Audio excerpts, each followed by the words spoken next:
Assalamualaikum warahmatullahi wabarakatuh. Sugeng siang para pamirsa, sugeng kepanggihan wonten pawarta DKV telu tepangaken kula Hamdani Irfan Wasik ingkang badhe nglantarake pawarta kang asifat fakta lan faktual paling enggal. Gunung Merapi sing isih status siaga dina Jumat esuk tanggal 20 bulan Januari tahun 2024 ngetokake awan panas guguran ping 3. Paling adoh jarak luncure nganti 2000 meter arah kulon lor.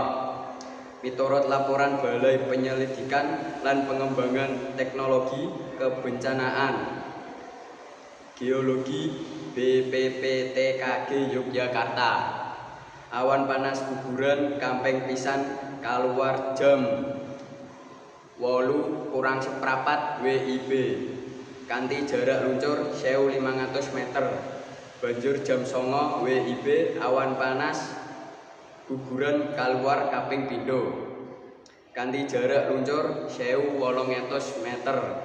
Pungkasan jam 09:04 WIB awan panas guguran katelu kaluar kanthi jarak luncur 2000 meter. Awan panas guguran iki mlaku menyang arah kulon lor, yaiku ing kali-kali sing gambaran Kali Gendol.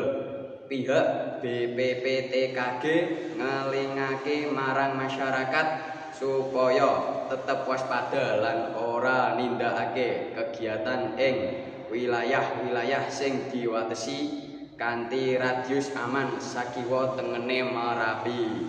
Matur nuwun kaliyan kawigatosanipun para pamirsa ingkang sampun kersa nderekake lampahing pawarta ing siang punika. Kula lan rencang nyuwun undur diri. Wassalamualaikum warahmatullahi wabarakatuh.